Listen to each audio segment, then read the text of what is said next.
Selamat pagi. Pagi, Pak. Pagi, Pak. Silakan di-on kan kameranya semuanya.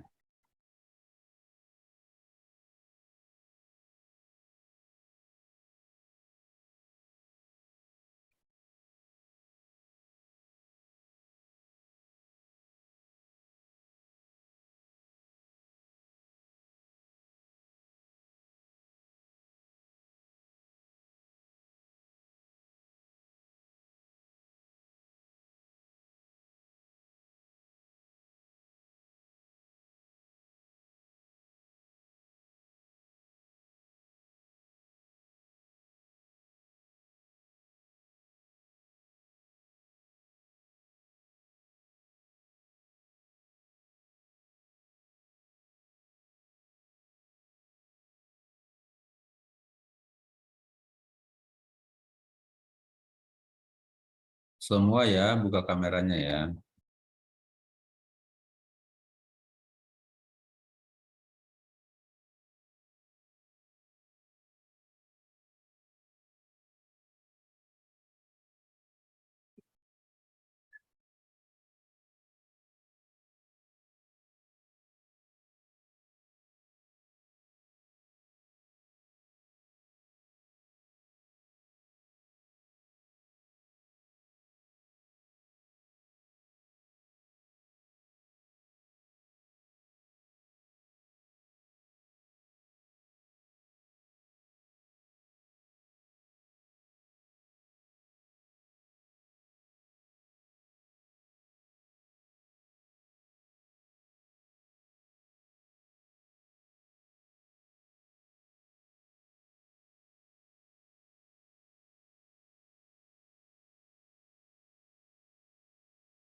Fresh nih.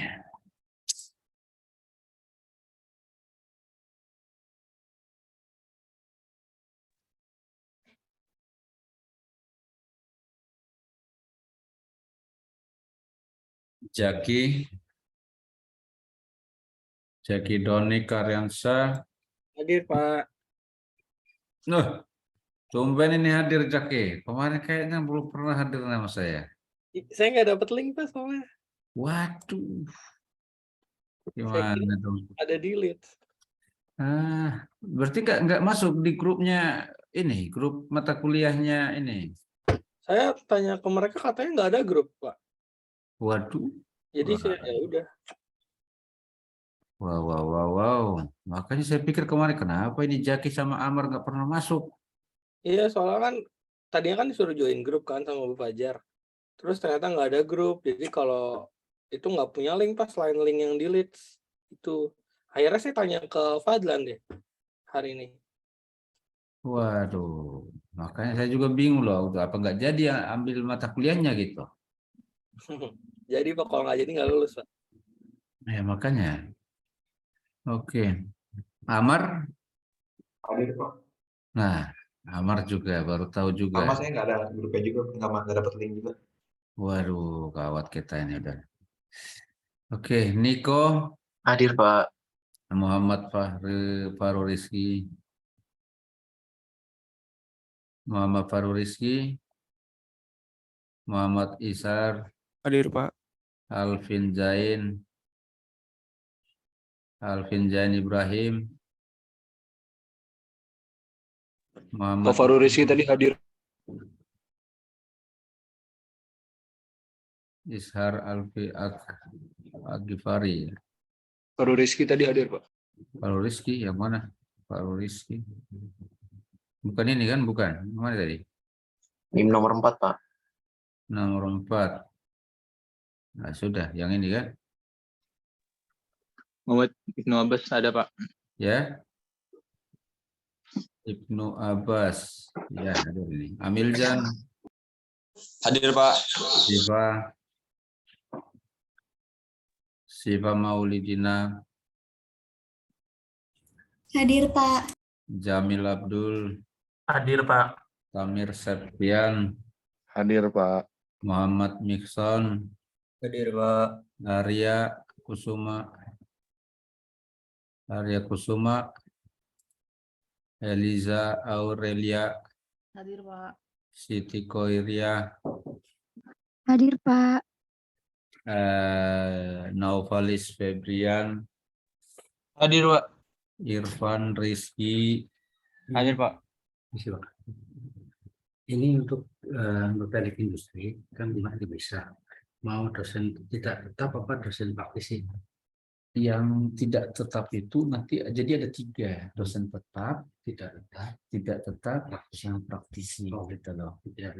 Iya, dosen praktisi atau kita sebut dosen tamu kali satu ya, strict gitu ya dosen tamu, tapi agak aneh juga dosen tamu. Dosen praktisi aja, walaupun ada sebagian yang bukan praktisi sebenarnya ada di universitas lain kan, tapi kita anggap sebagai praktisi. Ya, jadi ada 3 SK. Jadi nanti bisa seperti ini yang milik mana yang praktisi, mana yang kita anggap sebagai ya boleh konsultasi sama mereka, tapi ya pokoknya yang intinya yang praktisi itu yang kita punya ini.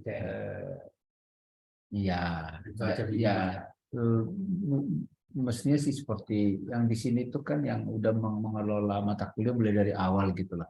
Nah, dia bukan kita anggap sebagai dosen tamu lagi seperti Prof. Edi Siran, Prof. Bambang, yang itu dosen tidak tetap. Itu kita anggap seperti itu. Tapi kalau misalkan yang hanya 4 kali kelas besar yang gitu-gitu, yang untuk kategori kelas besar itu praktisnya. Oke. Ya. Naufalis. Kenapa jadi ada feedback ya? Ada itu yang Ovalis hadir, Pak. oke. Irfan Rizky. Hadir, Pak. Nadia Salsabila. Hadir, Pak. Asfa Abiyu. Hadir, Pak. Rubio Aza. Hadir, Pak. Lis Afwa. Hadir, Pak. Ahmad Faujan. Hadir, Pak. Ariel Septian. Hadir, Pak. Irhab Maulana. Hadir, Pak. Anugrah Ramadan. Hadir, Pak. Albert Ronald. Hadir, Pak. Muhammad Hatif. Hadir, Pak. Daryanto Nugroho. Hadir, Pak. Manya Jara. Hadir, Pak. Fakih. Hadir, Pak. Muhammad Nabil. Hadir, Pak. Muhammad Rafli. Hadir, Pak. Aisyah. Hadir, Pak. Oktogius. Hadir, Pak. Panji Sidik. Hadir. Naufal Syafiq. Hadir, Pak. Ompu Muhammad Reza.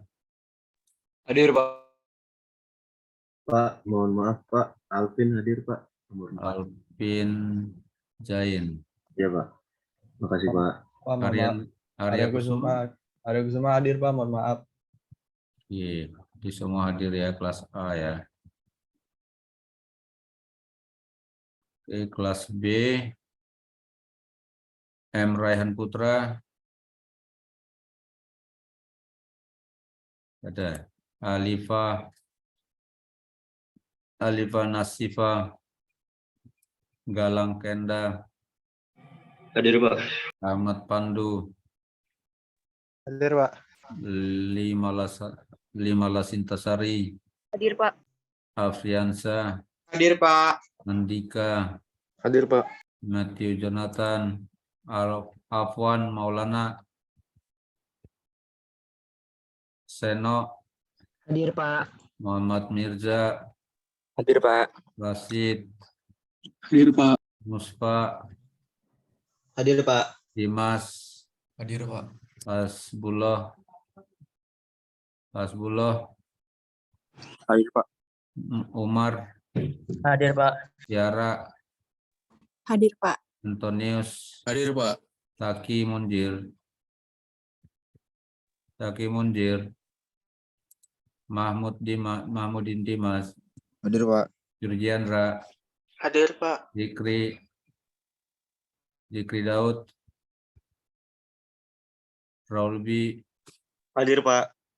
Oton Dafa Kautsar, Muhammad Rifki, Hadir Pak. Putri Setiarini, Hadir Pak. Andika Raihan, Mobaik Abdullah, Teuku Rifat,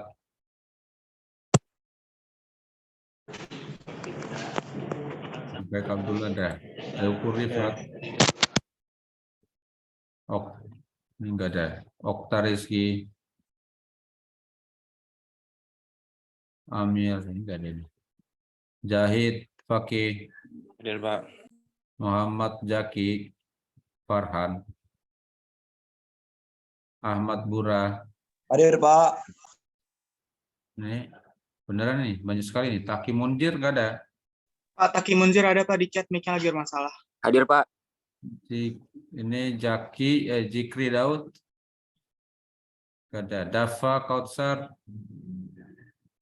Andika Raihan, Teuku Rifat, Okta Rizky Ramadika, Amalia, mana nih? Muhammad Jaki Farhan. Ini siapa? Afriansyah. Nomor berapa Afriansyah? Enggak Pak, tadi Taki. Taki ada di chat. Oke. Ya, jadi banyak sekali nggak hadir ini. Oke, kelas C. Ababil Kun Hardanto, Irsan Aulia, Hadir Pak.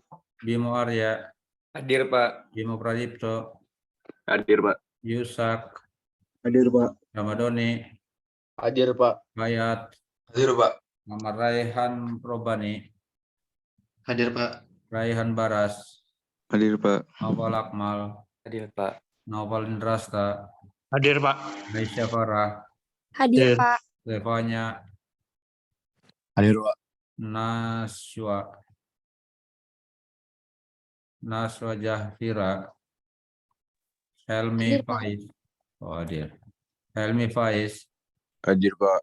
Ahmad Rafli, Hadir Pak. Betaro, Hadir Pak. Raffi Jikra, Hadir Pak. Nazma Zahra, Hadir Pak. Raka Drian, Hadir Pak. Farli Prima, Hadir Pak.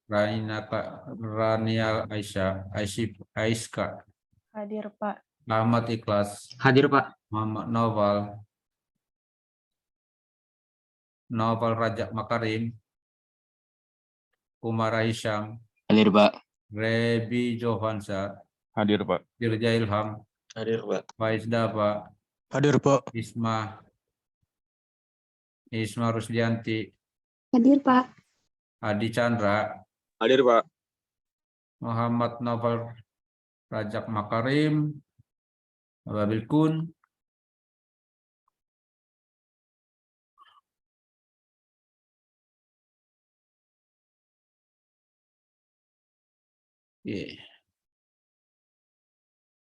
ini siapa ini Taki Munjir. Oke, ini sudah di recording. Oke.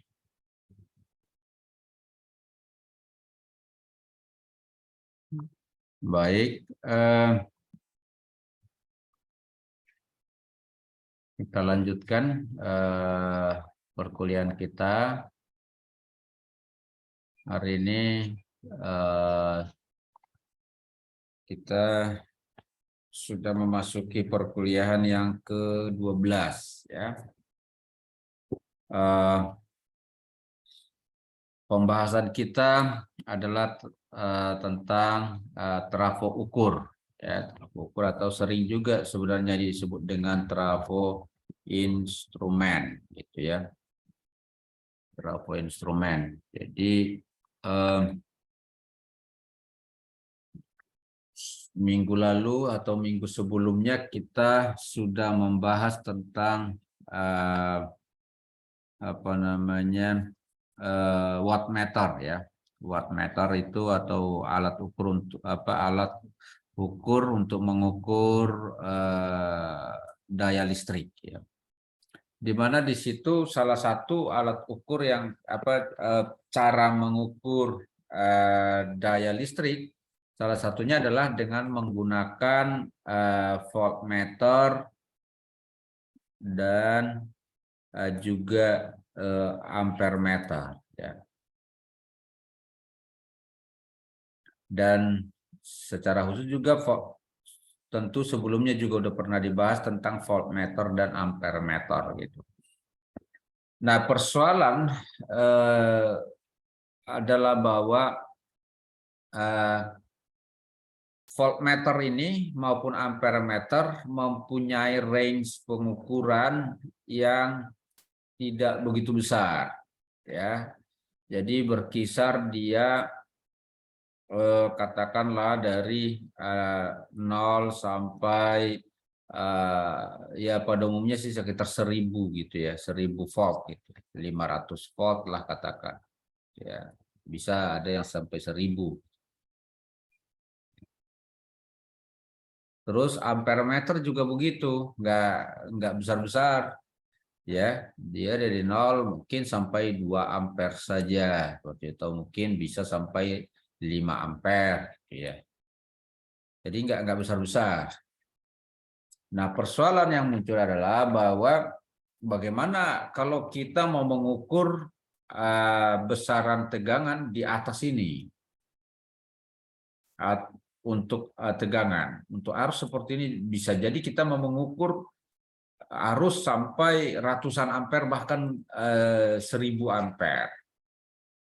Tegangan juga begitu. Kita bisa jadi kita mau mengukur sampai puluhan kilovolt bahkan sampai ratusan kilovolt.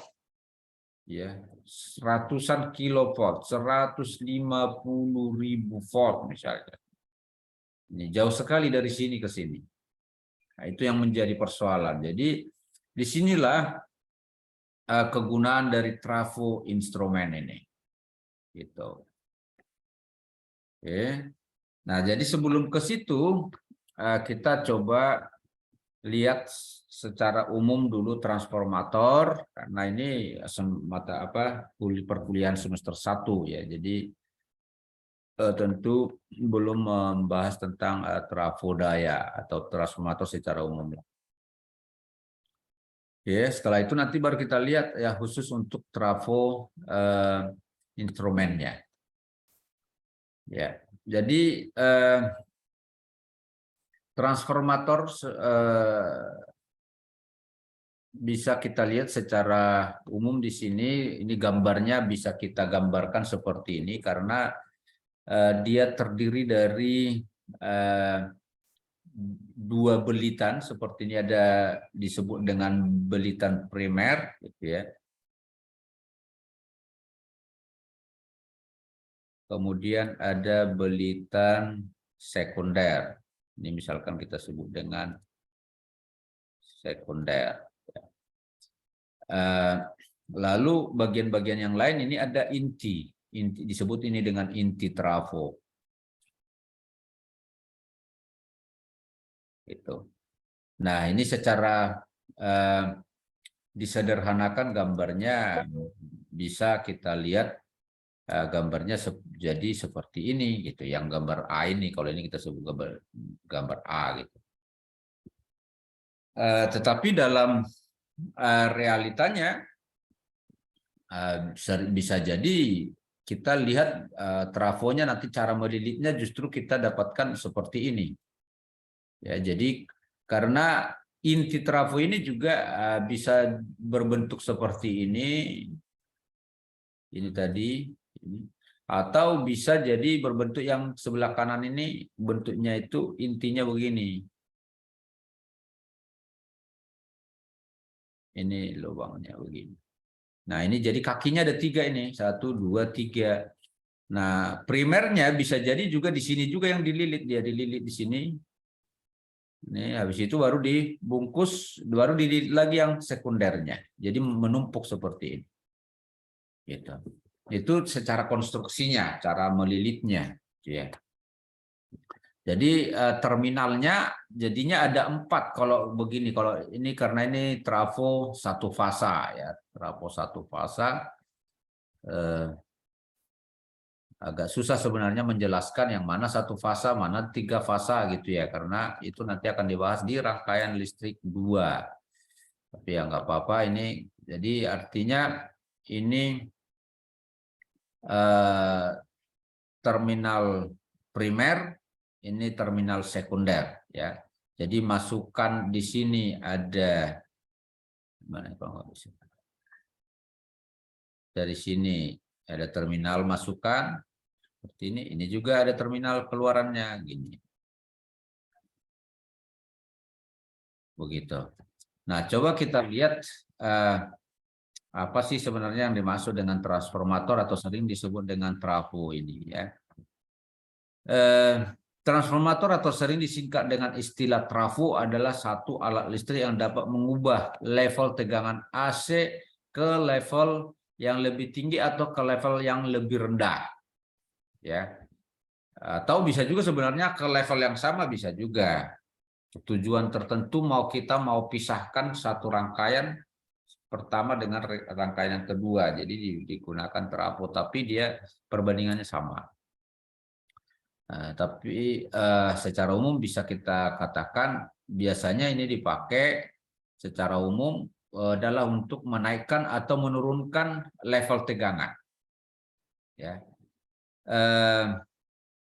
Tapi di sini harus kita garis bawahi adalah tegangan AC. Jadi kita tidak boleh menaikkan atau menurunkan tegangan kalau tegangannya adalah tegangan DC, lalu kita menggunakan trafo. Ini nggak mungkin, nggak boleh. Ya, jadi bukan dengan trafo menaikkan itu atau menurunkan itu. Nah, nanti Anda bahas itu di elektronika, bagaimana menaikkan menurunkan tegangan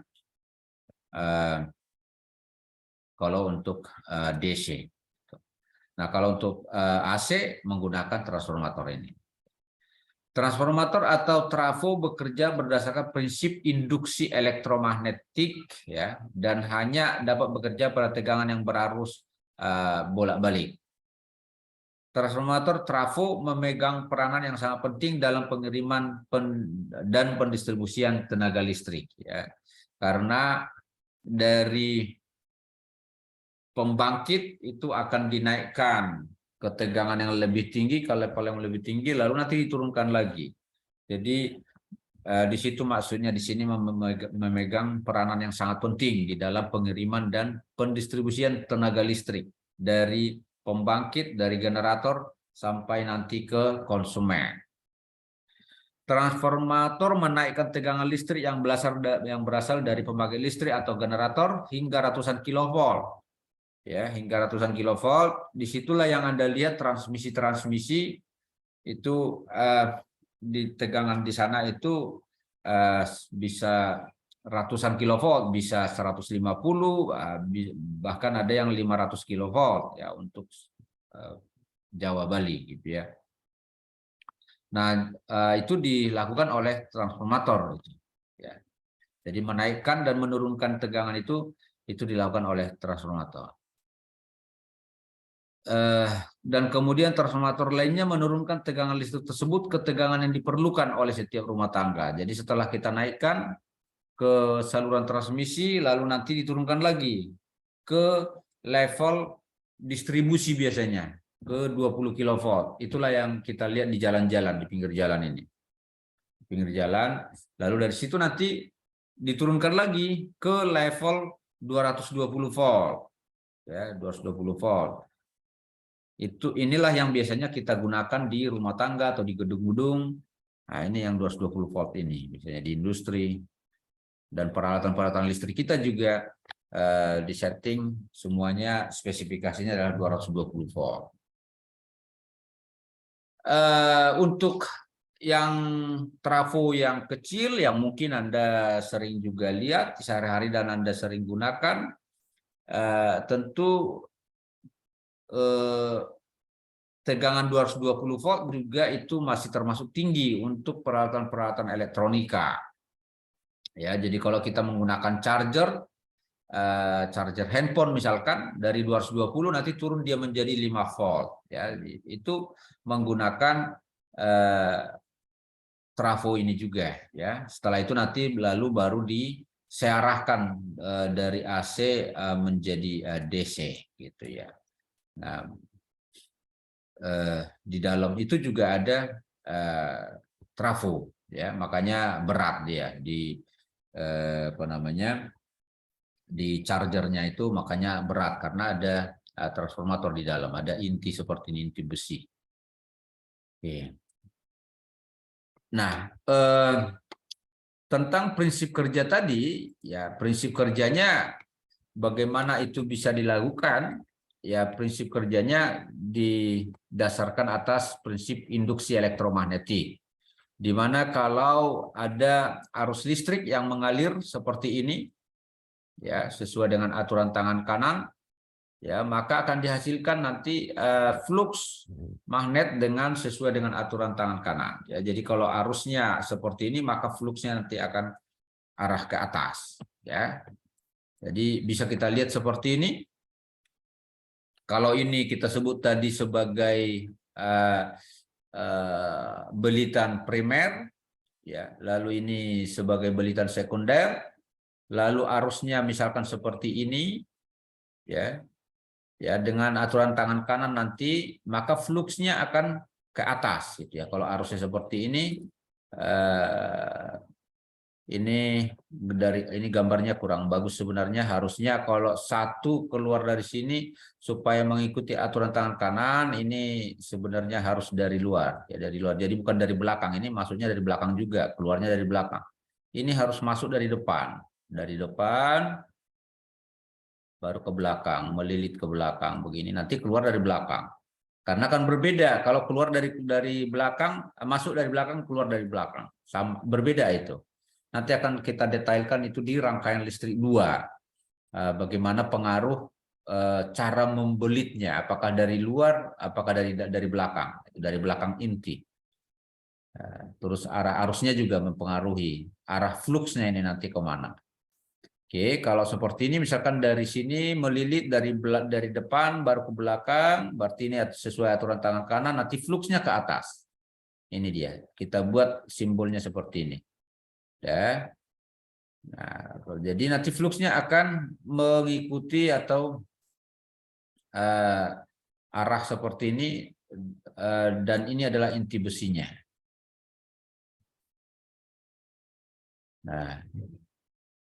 Nah, seberapa besar nanti efisiensi yang ada di sini itu sangat tergantung pada inti besinya juga. Jadi material dari inti besinya. Dan seberapa besar rugi-rugi yang terjadi baik di belitan ini juga sangat tergantung pada material belitan yang digunakan. Nah, secara prinsip kerja tadi kita katakan ini belitan primer, lalu di sini akan dihasilkan flux, lalu ternyata kalau dihasilkan flux seperti ini, di sini juga sebaliknya akan dihasilkan arus. Di sini akan dihasilkan arus di belitan ini. Ya. Tapi dengan syarat di sini ada loop tertutup. Kalau ini terbuka karena bisa saja trafonya tidak ada beban. Jadi ini terbuka misalkan seperti ini. Ini belitan sekunder misalkan. Nah, kalau seperti ini disebut nanti ini posisi terbuka tanpa beban namanya. Ya. Jadi trafo tanpa beban. Kalau ini berbeban, ini udah ada lampunya di sini. Ya, berarti akan ada arus di sini. Kalau di sini nggak akan ada arus yang mengalir karena dia terbuka. Tapi kalau ini akan ada arus karena di sini akan terbentuk ada loop tertutup seperti ini. Tapi tadi syaratnya bahwa tegangan di sini harus diberikan adalah bolak-balik sehingga fluxnya juga nanti adalah bolak-balik ya. Jadi pada saat kita berikan di sini sinusoidal, maka flux yang dihasilkan juga adalah sinusoidal. Dan di sini akan dihasilkan juga arus di sekunder yang sinusoidal. Ya, jadi secara konstruksi tadi bisa kita lihat di sini ada dua belitan atau dua lilitan atau kumparan. Jadi sering disebut dengan belitan, bisa juga kumparan, bisa juga belitan, lilitan, belitan, kumparan. Nah, itu sering sama-sama juga, sama pengertiannya. Di mana nanti seberapa besar perbandingan tegangan di primer dan sekunder sangat ditentukan oleh berapa besar perbandingan belitan di sini. Jadi berapa lilit ini di primer disimpulkan dengan NP. Sementara tegangan yang diberikan itu disebut VP, tegangan primer. Tegangan yang dihasilkan di sini disebut VS dan arusnya mengalir adalah IS. Dan berapa lilitan yang dibuat di sini ini NS dibuat. Nah, seberapa besar nanti perbandingan antara tegangan primer dan tegangan sekunder sangat tergantung pada perbandingan atau rasio antara belitan dengan belitan primer dan belitan sekunder. Pada kebanyakan transformator, kumparan kawat terisolasi ini dililitkan pada sebuah besi yang dinamakan dengan inti besi ini tadi. Ketika kumparan primer dialiri arus bolak-balik, maka menimbulkan medan magnet atau flux magnetik di sekitarnya. Ini dia. Kekuatan medan magnet atau densitas flux magnet tersebut dipengaruhi oleh besarnya arus listrik yang dialiri. Jadi seberapa besar ini tentukan oleh arusnya. Kalau arusnya diberikan besar, maka ini juga akan besar flux yang dihasilkan. Fluktuasi medan magnet yang terjadi di sekitar kumparan primer akan menginduksi gaya gerak listrik atau GGL dalam kumparan kedua. Jadi dihasilkan di sini nanti GGL. Kalau kita buat di sini GGL. Ya. Oke.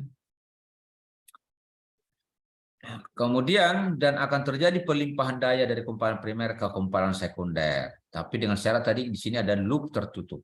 Akan ada arus. Ya. Sedangkan inti besi pada transformator atau trafo pada umumnya adalah kumparan lempengan-lempengan besi tipis yang terisolasi dan ditempelkan berlapis-lapis dengan kegunaannya untuk mempermudah jalannya flux magnet yang ditimbulkan oleh arus listrik kumparan serta mengurangi suhu panas yang ditimbulkan.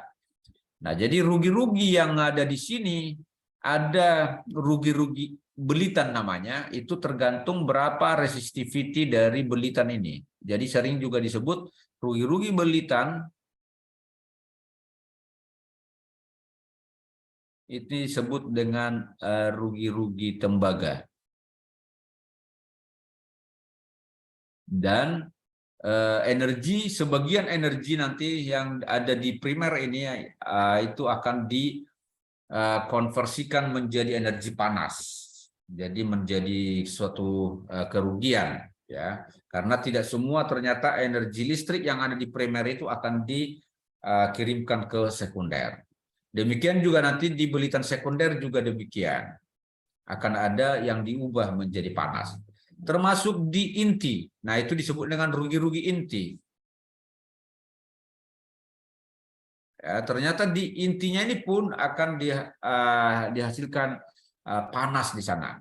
Semakin besar arus, maka fluxnya akan semakin besar, flux semakin besar, rugi-rugi juga semakin besar di sana. Tapi sangat tergantung pada material yang digunakan. Inti besinya menggunakan material apa? Harus dicari yang inti yang mempunyai permeabilitas yang tinggi. Lalu dengan luas penampang yang besar. Ini luas penampangnya seperti ini. Jadi ini harus dibuat besar. Kekuatan medan magnet tersebut dipengaruhi oleh besarnya arus listrik. Kemudian tadi apa tadi? Oh ya sudah sampai di sini. Oke. Nah, ini prinsip kerjanya. Jadi secara umum trafo inilah prinsip kerjanya. Ya. Nanti akan kita lihat bagaimana kalau trafo instrumen, gitu ya. Oke, nah jadi yang ini mungkin yang paling sering Anda lihat sehari-hari ya, trafo yang kecil ini 1 ampere cuma. Nah, sering mungkin Anda temui mungkin di peralatan-peralatan kalau pernah bongkar peralatan elektronika, mungkin televisi, mungkin semua peralatan-peralatan yang ada di sana yang menggunakan daya elektroniknya biasanya diturunkan dengan trafo-trafo seperti ini. Oke, jadi simbolnya karena tadi di sini ada belitan primer dan ada belitan sekunder, maka dibuatlah belitannya seperti ini. Ini simbolnya.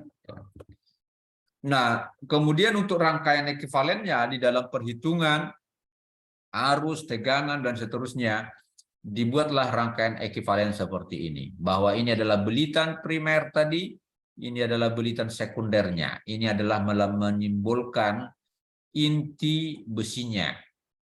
Kemudian ternyata bahwa di dalam belitan ini itu akan ada resistansi akibat adanya resistivity dari belitan.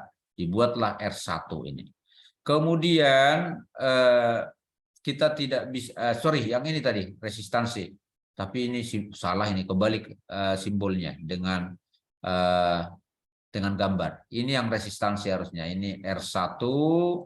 Ini harusnya yang X1. Ini adalah reaktansi induktif. Karena ini adalah L. Kita tidak bisa menghindari adanya L di sini karena banyak belitan, ada lilitan seperti ini. Semakin banyak lilitannya, maka L-nya nanti semakin besar di sini. Ya, kita udah bahas di rangkaian listrik 1 itu. Bagaimana menghasilkan L ini. Dan jadi disimbolkanlah sebuah L di sini. Kemudian ini untuk intinya, ya, untuk inti bahwa di dalam inti nanti akan ada rugi-rugi. Jadi disimbolkan dengan ini. Oke, di belitan primer sekunder juga demikian. Maka ada rugi-rugi tembaga, ada juga efek induktansi di sana. Jadi ada nanti reaktansi induktif. Kemudian ini bebannya. Sehingga bisa kita hitung berapa kalau nanti arusnya yang masuk sekian, lalu akan dihasilkan E1 berapa, lalu E2-nya jadi berapa, gitu ya. Sangat tergantung nanti perbandingan. Kemudian V2-nya berapa? V2 ini berarti di tegangan di terminal beban. Ya, dan ini rangkaian ekuivalen dari sebuah transformator. Ya. Nah, masuk kita sekarang ke tujuan kita adalah mau mempelajari tadi, mau membahas tentang trafo ukur atau trafo instrumen. Ya. Jadi yang umum kita lihat tadi untuk menaikkan atau menurunkan tegangan, kalau untuk di pengiriman daya itu menggunakan transformator tenaga atau power transformer. Trafo daya, ya, ini paling sering disebut trafo daya. Kemudian dari ini dipakai biasanya dari tegangan dari generator ini, generator dinaikkan ke transmisi ke 150 kV atau 500 kV, lalu nanti diturunkan lagi ke 20 kV. Ini menggunakan distribusi. Ini trafo daya step down. Jadi ada trafo menaikkan, ini penaik ini, jadi disebutlah ini trafo daya step up. Ya. Nah, lalu nanti dari 20 kV ini disalurkan lagi ada trafo distribusi ini, menggunakan trafo distribusi supaya turun dari 20 kV turun ke 220 volt. Inilah ke rumah tangga, ke rumah-rumah kita. Jadi ini disebut dengan trafo distribusi ini.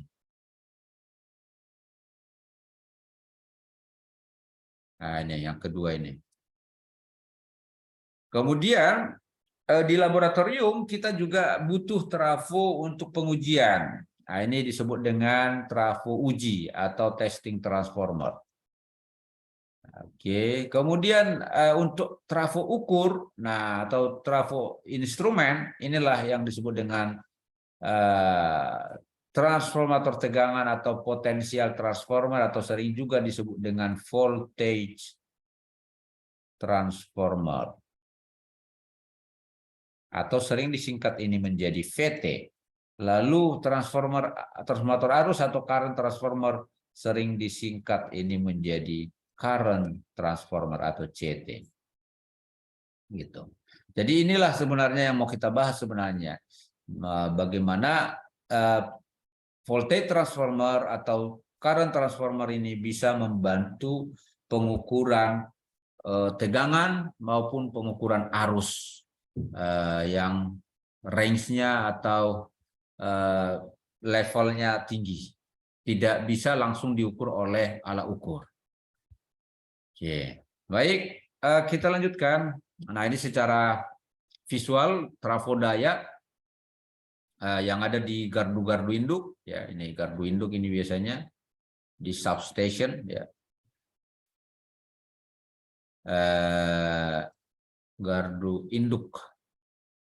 Ya, jadi ini ketinggiannya juga bisa jadi lebih dari 3 meter, bahkan bisa sampai 4-5 meter ini. Katakanlah 4 meter begitu. Jadi ini besar sekali ya. Ini trafo daya. Ya, bisa jadi ini step up, bisa jadi step down. Ya. Oke, kemudian trafo distribusi inilah yang sering kita lihat di. Nah, kalau ini tadi, bentar.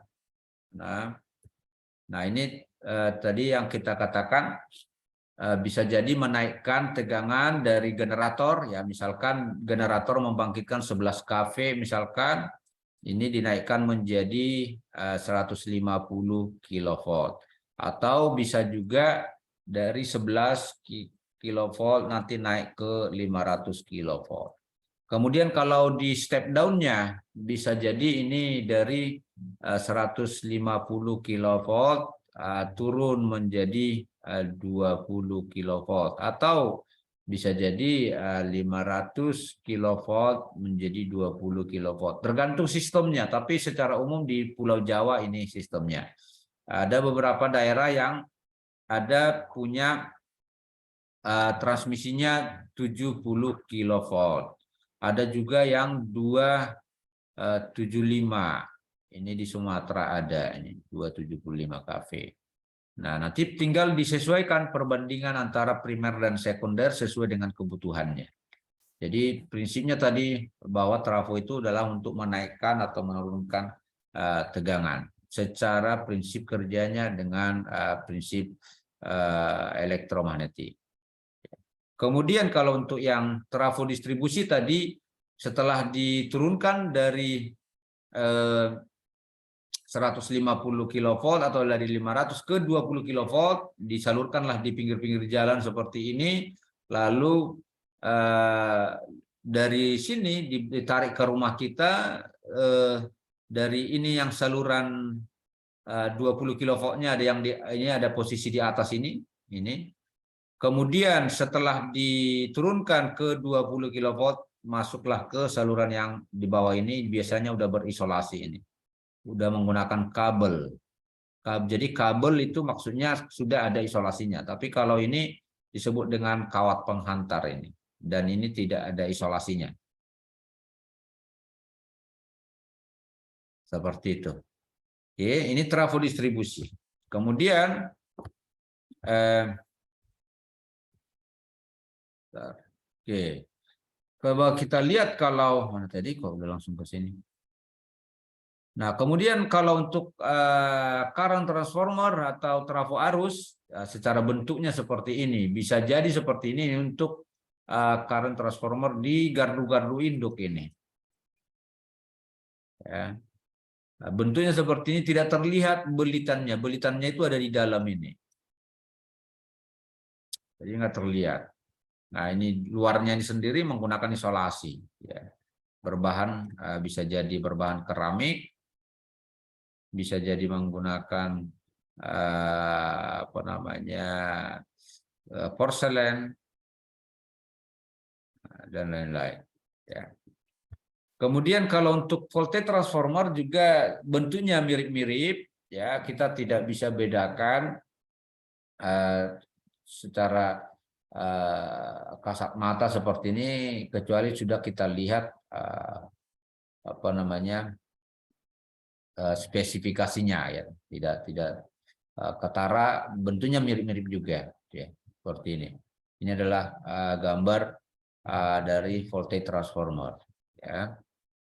Oke, nah sekarang secara prinsip kerjanya kalau untuk trafo daya tadi ya sama seperti tadi udah kita jelaskan. Sebenarnya ini bagian utamanya ada inti, ada 2 set atau lebih kumparan dan isolasinya ada. Kemudian inti trafo terbuat dari lembaran-lembaran baja silikon. Oke, nanti ya yang masalah absen tadi ya, ada yang ngechat itu. Oke, kumparan terbuat dari tembaga. Jadi kumparan itu tadi yang ada di kumparan di primer atau belitan itu tadi ini menggunakan tembaga ya. Kenapa harus tembaga? Supaya didapatkan rugi-rugi yang kecil ya. Jadi tidak terlalu panas juga. Kumparan yang dihubungkan dengan sumber energi disebut kumparan primer, sedangkan kumparan yang dihubungkan dengan beban disebut kumparan sekunder. Bahan isolasi trafo tersusun dari kombinasi bahan dieelektrik cair dan dengan dieelektrik padat. Oke, nah jadi di trafo itu tadi kalau kita punya belitannya seperti ini tadi, ini secara sederhana seperti ini. Kalau ini posisi terbuka, ini terbuka, ternyata di sini tetap mengalir arus. Tapi arusnya kecil. Nah, ini yang disebut dengan arus beban nol, di mana tidak ada beban. Jadi disebut dengan arus beban nol. Jadi arus yang mengalir dari sini itu disebut dengan arus beban nol, sering disingkat dengan I0. Jika kumparan primer dihubungkan dengan sumber AC, sementara kumparan sekunder dalam keadaan tidak berbeban, maka kumparan pada primer mengalir arus yang disebut dengan arus beban nol atau I0. Arus ini membangkitkan fluks bolak-balik pada inti. Fluks bolak-balik ini dilingkupi oleh kumparan primer dan kumparan sekunder sehingga pada kumparan timbul gaya gerak listrik atau GGL besarnya ini dia. Sedangkan di sekunder keluar E2. Jadi di sini tetap muncul E2. Di sini E1 tadi. Ya, besarnya ini. Kemudian E1 ini adalah GGL di kumparan primer, E2 GGL di kumparan sekunder, N1 adalah jumlah lilitannya di primer, N2 di sekunder. F adalah frekuensi. Kemudian ini adalah flux magnetik. Jadi seberapa besar E1 di sini atau seberapa besar E2 ditentukan oleh seberapa banyak lilitannya dan seberapa besar fluksnya. Fluksnya sangat tergantung arusnya yang lewat. Ya, kalau F ya kalau misalkan di sistem yang di Indonesia itu 50 Hz ya sudah dia itu konstan. Jadi nanti akan menentukan E1 dan E2 perbandingannya sangat tergantung pada belitan ini. Oke, bisa kita lihat. Kemudian di sekunder ya, jika kumparan sekunder dibebani seperti yang tadi ini primer ya dihubungkan dengan sumber, ini sekunder. Nah, kalau udah ada beban di sini ya seperti ini berarti akan ada arus I2 di sini. Ini yang disebut dengan arus sekunder. Arus sekunder menimbulkan fluks pada inti trafo yang berlawanan dengan fluks yang ditimbulkan arus I0. Dengan kata lain, arus sekunder menimbulkan demagnetisasi pada inti trafo. Untuk mengimbanginya, maka arus di kumparan primer harus bertambah menjadi I1 hingga dipenuhi ini. Ya, N1 I0 sama dengan N1 I1 kurang N2 I2.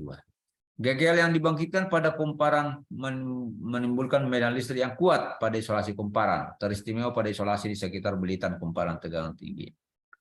Arus yang mengalir pada kumparan akan menimbulkan rugi-rugi tembaga. Jadi besarnya rugi-rugi tembaga di sini tadi yang sering kita katakan tadi dari awal, karena di sini ada resistivity-nya, walaupun kita menggunakan tembaga tetap aja ada resistivity-nya sehingga ada R-nya.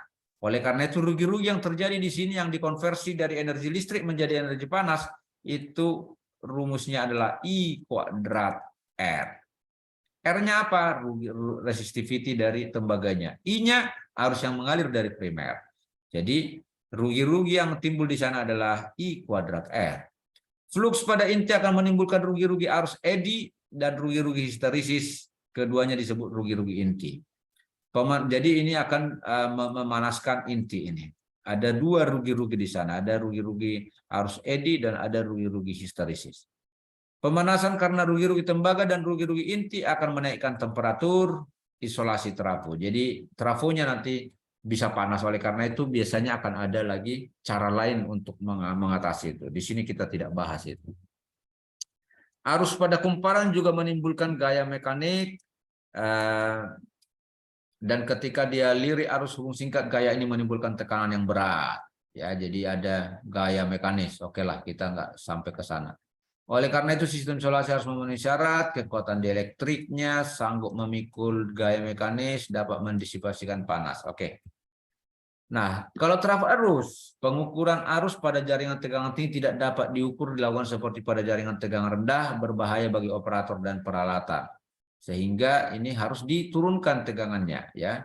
Pada sistem tenaga listrik terdapat relay proteksi. Nah, ini untuk kegunaannya nanti, bukan hanya untuk pengukuran, tetapi juga untuk relay proteksi.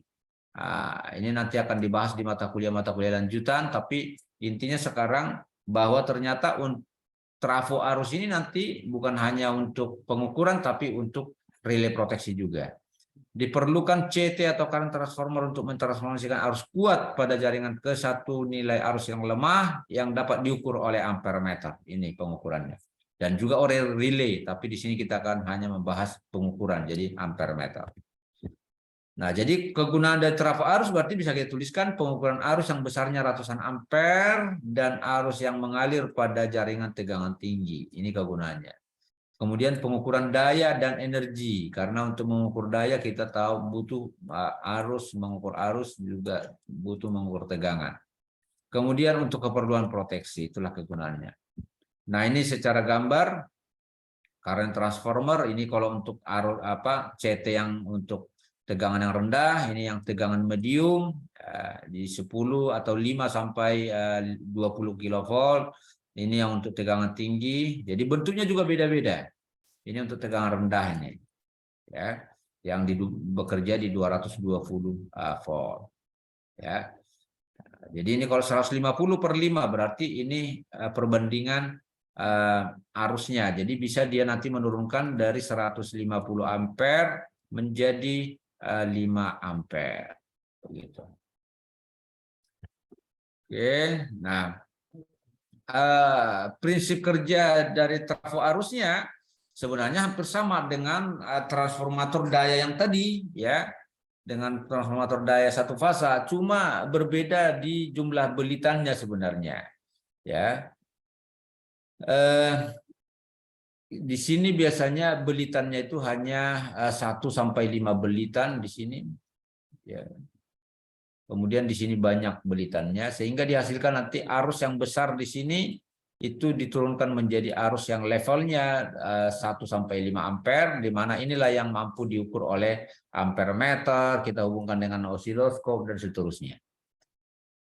Jika terminal kumparan sekunder tertutup, maka pada kumparan sekunder mengalir arus I2. Oke, arus ini menimbulkan gaya gerak magnetik N2I2 pada kumparan sekunder. Jika trafo dianggap ideal, maka berlaku.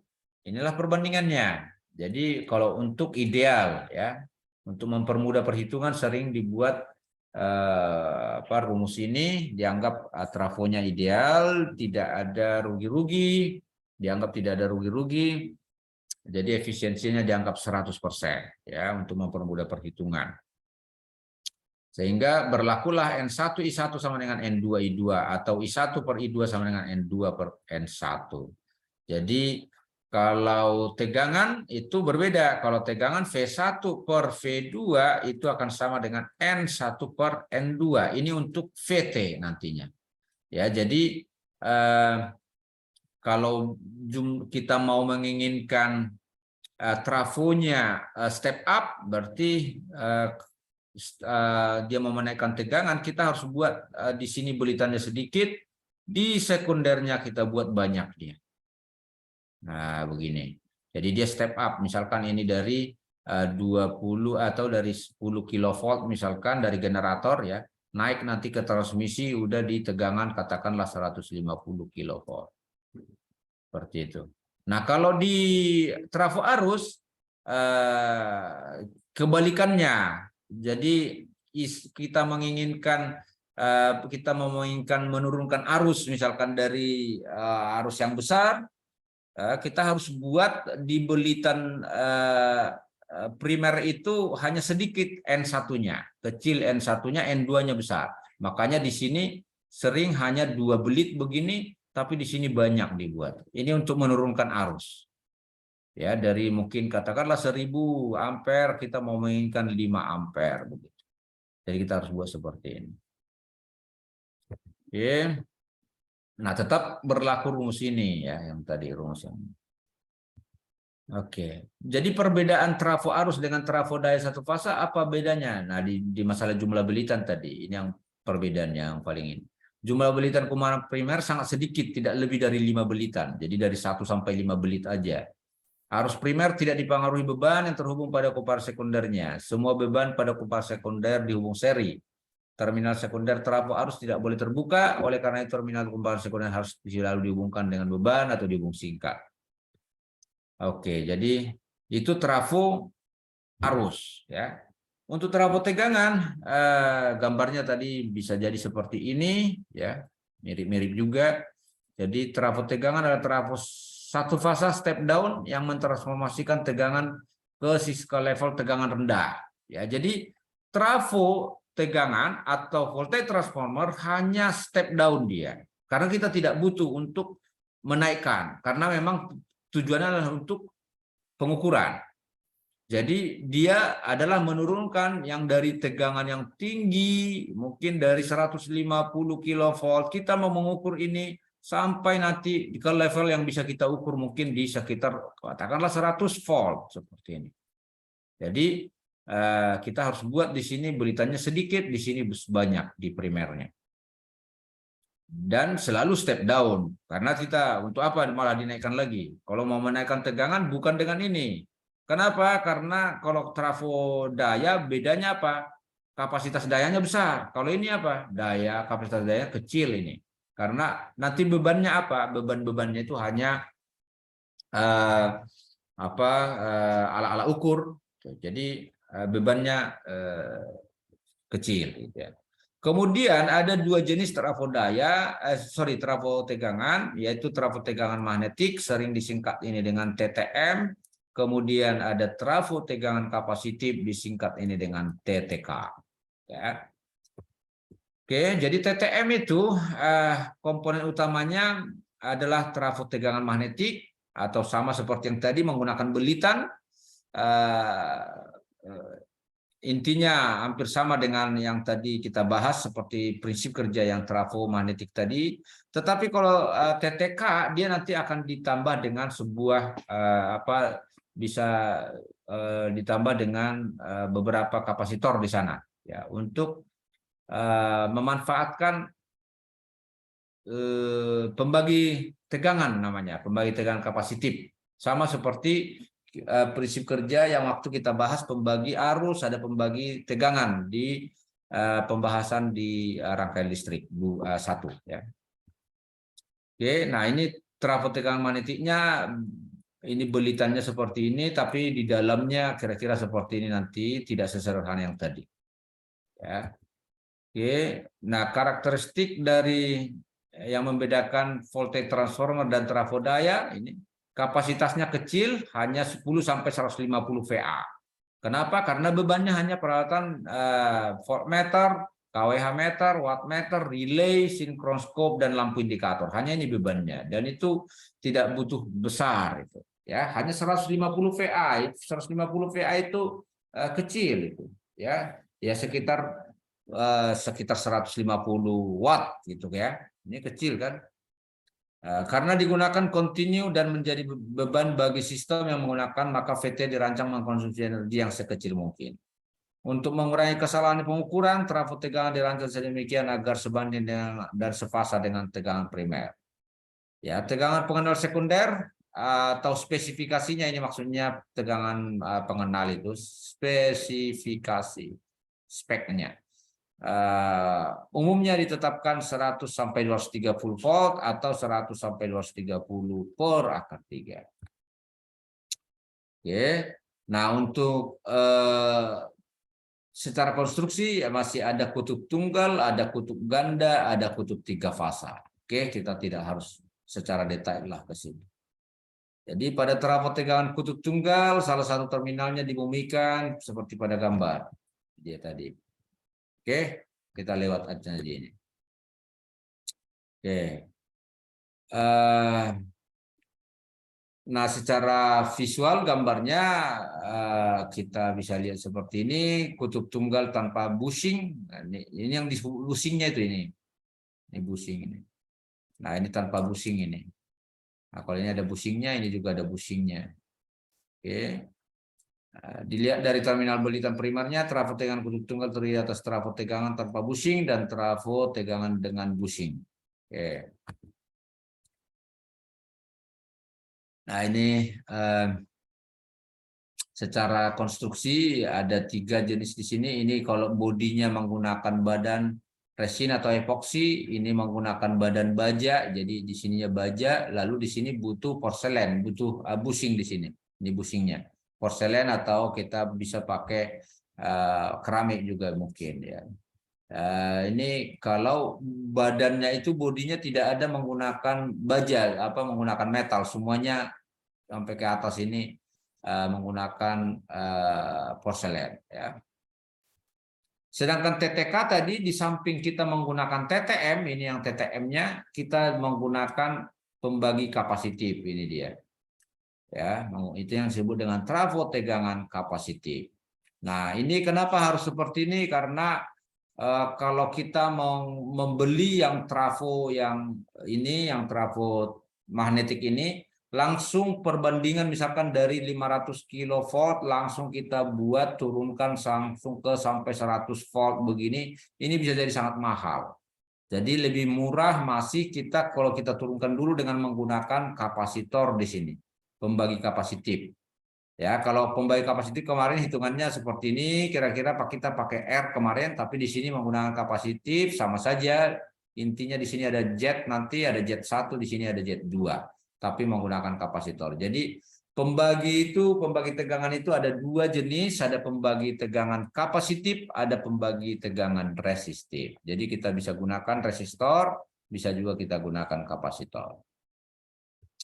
Oke, itu tujuannya kenapa harus ada trafo tegangan kapasitif ini ya, untuk masalah keefisiensian atau untuk masalah harga lah ya. Nah, ini rumus-rumusnya ya, ini hubungannya di peralatan transmisi ya. Jadi ini pembagi kapasitifnya tadi ini, lalu ini TTM-nya tadi. Oke, dilengkapi lagi di sana nanti peralatan proteksinya, ada selap pelindung dan seterusnya. Kemudian ini untuk alat komunikasi ya, menggunakan frekuensi tinggi. Oke, kita tidak akan sampai ke sana. Oke. Nah, ini secara konstruksi di dalam kalau kita lihat seperti ini tadi dipasang di lapangan ya tadi, yang seperti ini ternyata yang di bagian bawah ini adalah TTM-nya di sini ya, TTM-nya. Lalu di bagian atas ini ternyata menggunakan kapasitor di sana. Ini sebagai pembagi kapasitif tadi ya, ini TTK-nya ya. Lalu di sini tadi kapasitas trafonya ya, makanya bisa kita lihat seperti itu secara konstruksinya. Oke, baik, sampai di situ mungkin ada yang mau ditanyakan, yang mau didiskusikan. Jadi intinya sebenarnya kalau kita mau mengukur arus, kita buat seperti ini rangkaiannya, ada amperemeter, lalu kita mau mengukur tegangan ya, seandainya seperti ini. Kita punya rangkaian seperti ini, misalkan kita mau mengukur tegangan di titik ini, kita gunakan di sini voltmeter. Nah, persoalannya kalau di titik ini tegangannya 150 kV, kita tidak bisa gunakan ini langsung.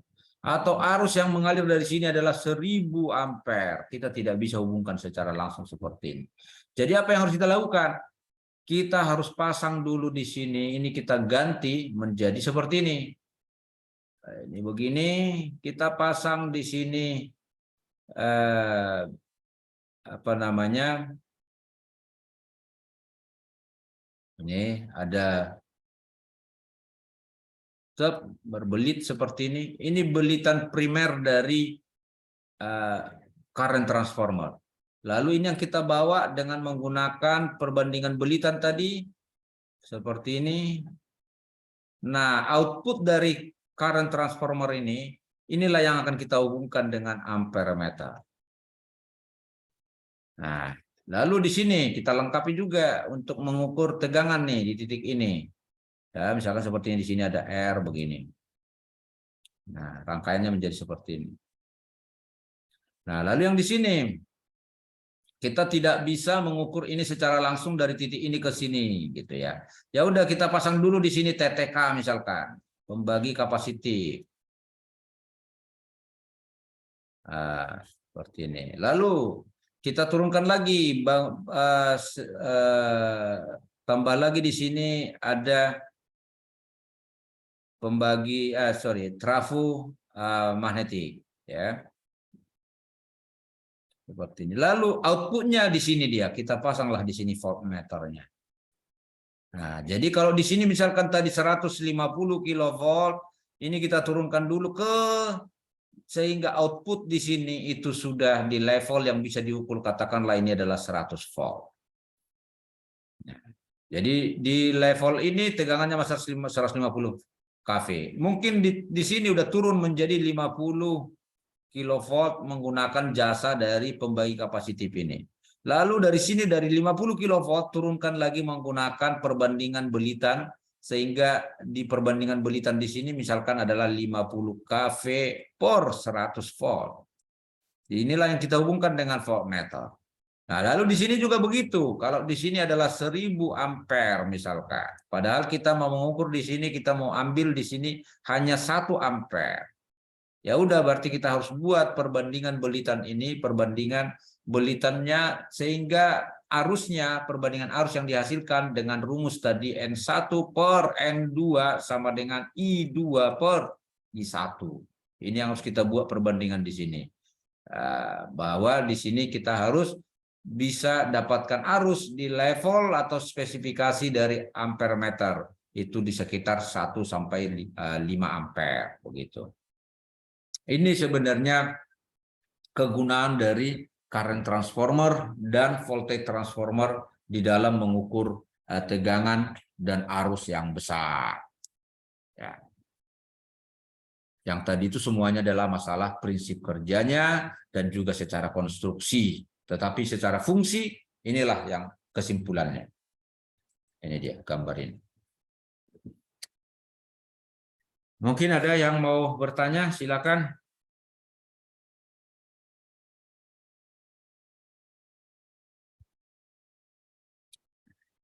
Ada yang mau ditanyakan?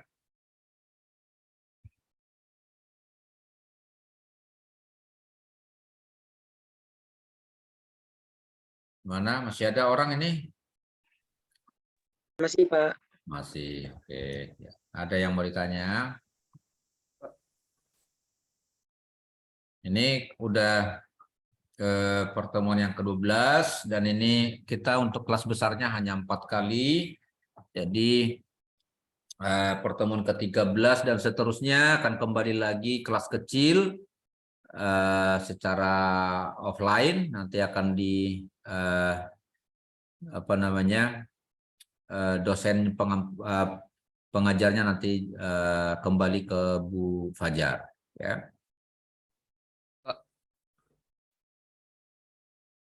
Ya, ada yang mau bertanya? Pak. Ya. Saya tadi telat join Pak, jadi belum absen Pak. Oke. Ya, sebelum absen loh, maksud saya ini masih topik ini. Bentar ya. Oke, baik. Kalau sudah tidak ada, kita lihat presensinya lagi kembali. Kelas apa? Fikri Daud. Kelas B Pak. Kelas B. Fikri Daud nomor 057. 057. Bapak Teguh Rifat hadir Pak, dia di chat. Jaringannya error dari tadi keluar masuk. Nomor berapa itu? Kelas apa? Kelas B dia, Pak. Nomor 30. Nomor 30. Nomor 65 Pak, 65. Ntar dulu, nomor 30, nomor atau nomor. Oh ini, Teukur Rifat Abijar. Oke, siapa lagi? Muhammad 057 Pak. Naufal, Pak. Yang kelas B? Ada lagi kelas B? Zikri Daud Pak 057. 05. Udah ini, udah. Tinggal disimpan dulu, ntar belum disimpan. Ya, ada lagi?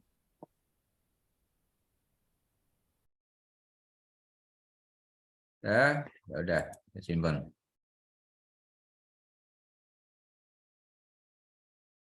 Ya. Ada lagi? Kelas C, Pak. Muhammad Naufal. Nomor 093. Oke.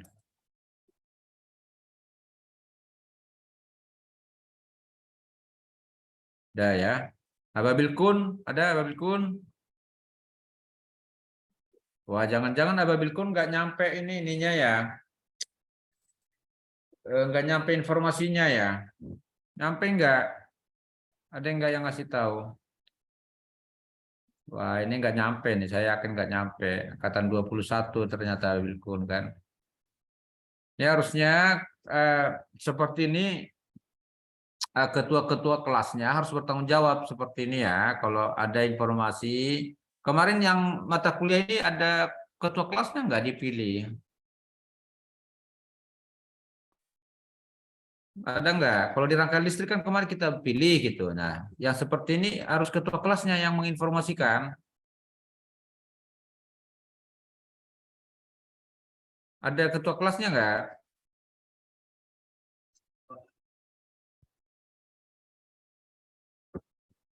Ya. Siapa ketua kelasnya? Ada. Dipilih nggak kemarin? Lah, jawab. Ya. Nggak kedengaran Yusak. Untuk jadwal saya infoin di grup Pak. Gimana?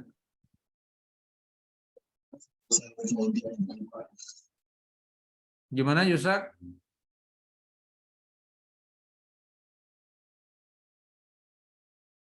Nggak terdengar tadi, nggak terdengar.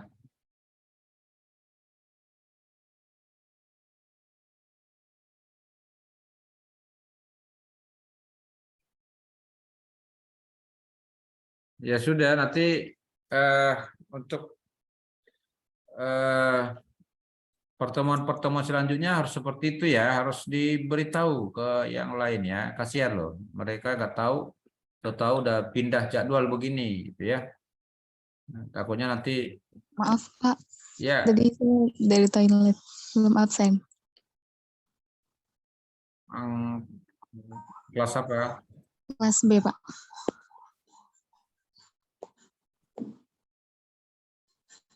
Siapa namanya? Alifah Pak. Nasifa. Oke, sudah Masih, ya. Pak. Absen ya. Masih ada lagi nggak?